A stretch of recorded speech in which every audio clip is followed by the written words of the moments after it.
This is the real deal. You really want to spend time meditating, get more in tune with yourself, because what's going to be happening, if you don't understand the greater perspective, it is going to be scary. And the stuff you read is going to be scary. But it will not last very long. I've been told this over and over again with great redundancy. It's not going to last very long. It's going to ultimately lead to a much more positive outcome, and it will also anger the public enough that we will finally get real change on this stuff.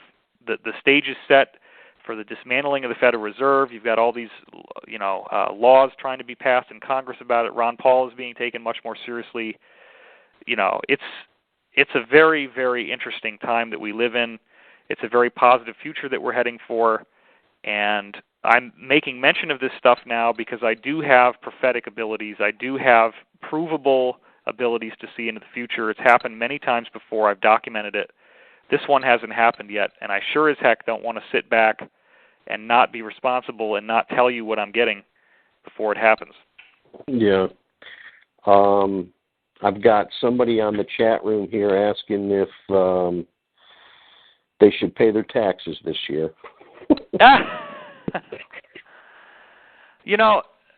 That's a good question. It is actually a good question. Okay. My response to that is that if you have a systemic problem, you don't want to be part of the problem. There's no reason why you should expose yourself to vulnerability. If there is a big pinch and the government wants more money, they're probably going to go after tax evaders more than before. So if everybody else has been doing a Ponzi scheme, now is not the time to try to run your own. I definitely think that we all have a legitimate responsibility when it comes to that, and I'm not one of these guys who's going to say that you should just fight every step of the way. It is true. I mean, people have filed zero on their tax returns, and they have done this kind of stuff. If you want to play those games, in my opinion, it's not worth the money that you save, because a lot of people that do that kind of stuff, they do come after you.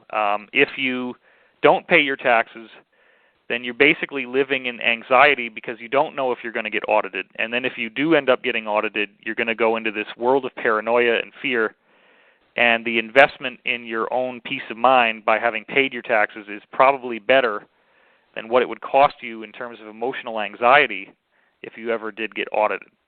And again, let's just also bear in mind here that I know that the stuff that I'm saying probably sounds pretty disturbing, but on the other end of it, which is probably not going to take very long, your money is going to be worth a lot more than it is now.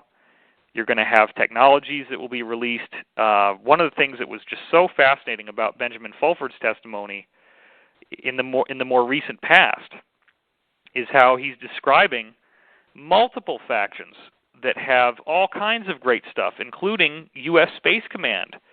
They also see that in the aftermath of the Soviet Union, you had military generals who were working as taxi cab drivers. Now, these guys in Space Command and Project Camelot and I, as I've already announced, we've got one of these guys now. We've got one of them. And they're coming forward, and they're telling us what's going on. They do use Stargate technology. That's true. Ooh. They have it. It's a portal technology. They do have spaceships out there. They have been doing various things, including mining valuable materials that they need. They're working with multiple groups of extraterrestrials. This is all stuff that's already happening. And so once that is made public, the adjustment is going to be very abrupt for people, because most people, when they think about UFOs, it's like, gee, I wonder if that's really a saucer or if it's just swamp gas.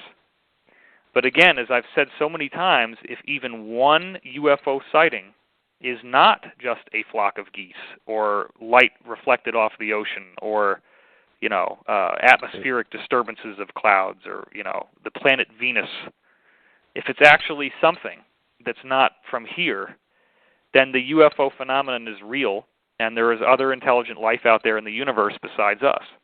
And it should be pretty obvious that that's true. So when this happens, we're going to have a very rapid adjustment that a lot of people are going to have to make, because they're going to end up realizing that The galaxy is cranking out human life on a variety of planets. It's not just unique to the Earth.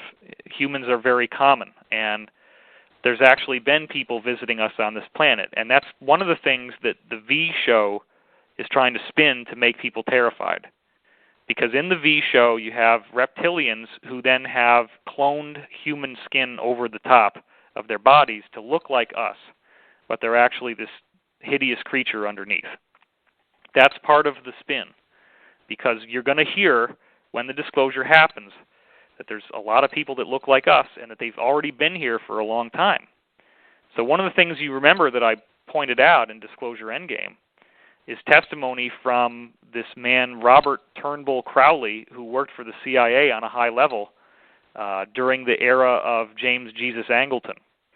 And he reported that the most interesting bit of classified information they had in their files was of a woman who was hit by a car in an urban area, was brought to the hospital, and died almost immediately. And when she was autopsied, her organs were completely different than a regular person. And when they took the organs out and put them into jars, within a very short period of time, like only an hour or so, they literally just kind of turned into jelly and no longer had their consistency. And so this really freaked people out. CIA, was called in.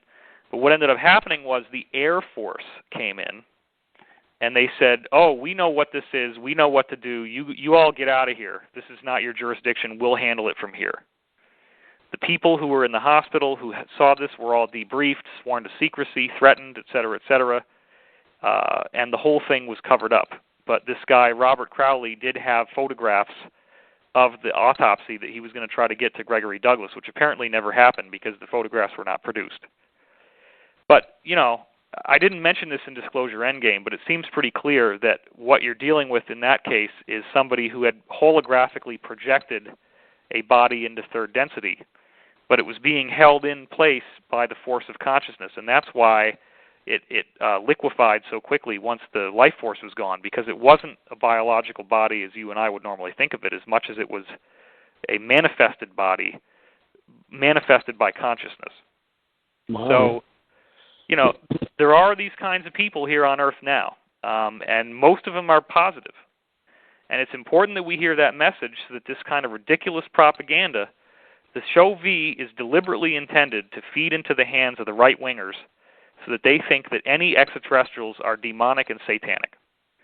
And that way you can have this group that's going to be mobilized to be very pissed off, because these people will be shot, they will be killed, they will bleed, just like any other human being. They are not divine creatures. They are not above and beyond the way that we're at. They are biological in nature. They will be hurt if you try to hurt them.